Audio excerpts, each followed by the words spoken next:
Okay, I have to start this deep dive with a number that it genuinely stopped me in my tracks. $641. It's a very specific number, isn't it? It is painfully specific. And, usually when we're talking about that kind of money, it's for a new graphics card or, I don't know, a really nice monitor. Right.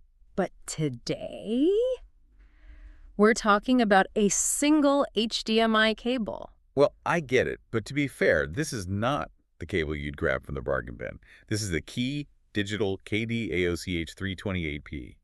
And honestly, once you dig into the physics of what it's doing, that price tag starts to feel less like a ripoff and more like necessary engineering. Okay, I'm skeptical, but go on. The main feature is the length, right? 328 feet, that's 100 meters. Exactly. The length of a football field. And I know from experience that copper just hates distance. You chain a couple of normal cables together and you get, sparkles on the screen or just nothing. Is this just over-engineering or is there really something special going on here? Oh, it's absolutely necessary. I mean, think about it. Pushing electricity down a copper wire for 100 meters, you're fighting resistance the entire way. For these high bandwidth signals, you get signal degradation almost instantly. So what's the trick? Key Digital just sidesteps that whole problem. They switch the medium. It's an active optical cable. So instead of electrons, we're talking photons. We're sending light. Exactly. Inside the cable, it's converting the really heavy data, the TMDS channels, into light pulses. It shoots them down tiny glass fibers and then converts them back to electricity at the other end. And light doesn't really care about resistance. Not in the same way, no. Yeah. It just goes, that's how the signal survives that football field length journey without a scratch. Okay, so that handles the distance. But what about the quality? They mentioned something called open-eye technology. Is that just, marketing fluff? Well, it's a bit of both. It's their own term, so yeah, bit of marketing. But it represents a really rigorous testing process. It basically guarantees that the eye, the shape of the digital signal, is perfectly clear and noise-free. They're certifying 0% signal loss.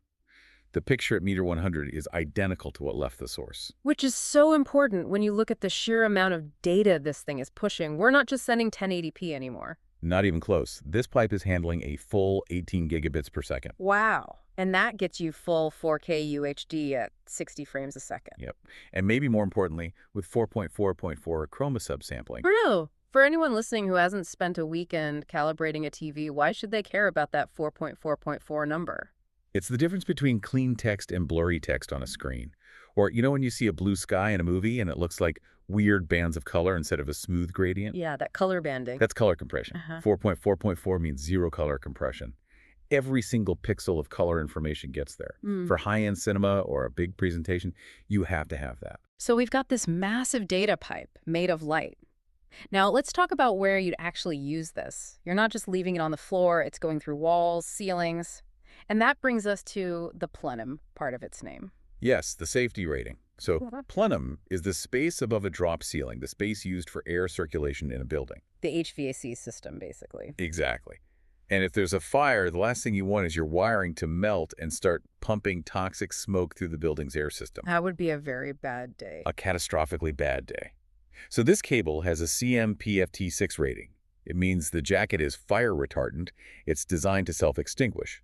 In most commercial buildings, that's not just a nice feature, it's a legal requirement. Okay, that right there separates it from any consumer cable. But wait, if it's an active cable doing all this conversion, does it need a power brick? Finding an outlet in a ceiling sounds like a nightmare. And that is the really clever part. It's all powered by the HDMI connection itself. No way. Yep.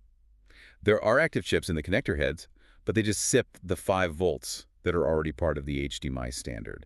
No external power needed. That's a huge relief for an installer, although with chips in the heads, I'm guessing it's directional. Oh, very much so. There's a source end and a display end. And if you pull 100 meters of this through a wall and realize you put it in backward, you're going to have a very bad afternoon. Noted. Check the labels twice, pull once. And one last thing, because it's fiber, the cable itself is super thin and flexible, much more than a thick copper cable would be, which makes sneaking it around corners way easier. So let me just recap this. It's a cable that uses lasers to shoot uncompressed 4K video across a football field. It's compliant with fire codes for commercial buildings. And it powers itself. Okay, my wallet still hurts at $641, but I can see why a pro would pay that without blinking. Exactly. You stop thinking of it as a wire. It's a piece of active networking gear. It's designed for zero failure in a place where failure is not an option. It really makes you think about how we're just hitting the absolute physical limits of what copper can do. It really does. And it brings up a fascinating question for the future, right? We're struggling to push 18 GBPs over long copper runs now.